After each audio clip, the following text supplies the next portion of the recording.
Idit Zertal, de tous les usages et les abus à partir de l'expérience de la Shoah, ce dont parle Peter Novick, ce dont vous parlez, il y a une partie de votre livre qui traite de l'utilisation de la Shoah dans le conflit israélo-arabe, israélo-palestinien.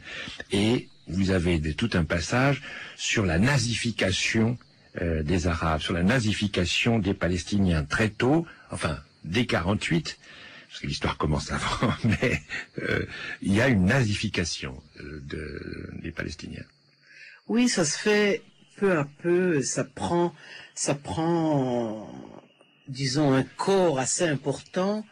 Et lors du procès Eichmann, quand le Moufti de Jérusalem, Hadj Amin el-Husseini, est présenté et représenté lors du procès, même lors des procédures légales, il est représenté comme un des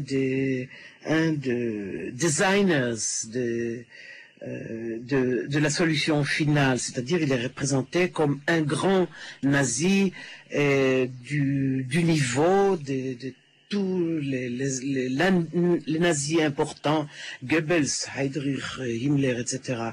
Ça a été même s'est infiltré dans des livres scientifiques.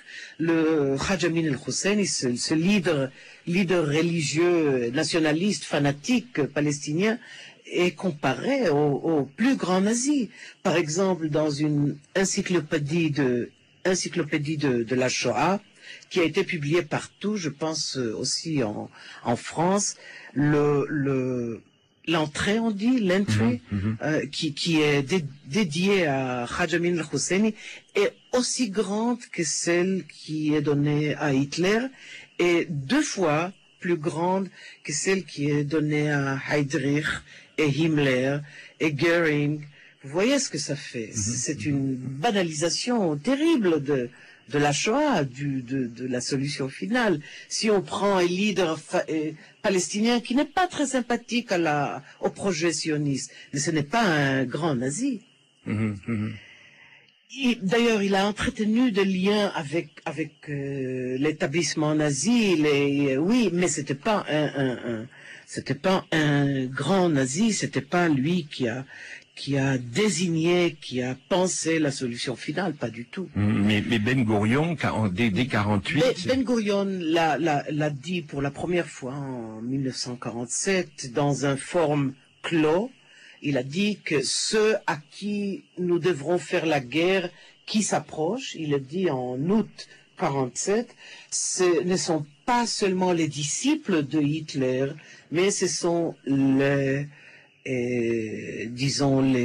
professeurs d'Hitler, ce sont les mentors de Hitler, c'est-à-dire ce sont les maîtres penseurs d'Hitler. Ça, c'est une constante, la nazification des Palestiniens. Il y a une nazification aussi d'Arafat. Ça commence et on peut dire que Menachem Begin, le premier ministre du Likoud, qui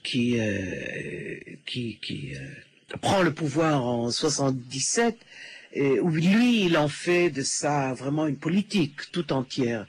Et il dit, à la veille de l'invasion au Liban, il dit que la seule alternative à cette guerre de Liban, c'est Treblinka. C'est-à-dire, si on fait pas cette guerre, il y aura Treblinka de nouveau, cette fois en Israël. Alors si ça, ce n'est pas une banalisation de la Shoah, moi, je ne sais pas qu'est-ce que c'est. D'ailleurs, c'est cité largement. C'est toute une anthologie de citations de ce genre qui sont très très présents dans le discours israélien.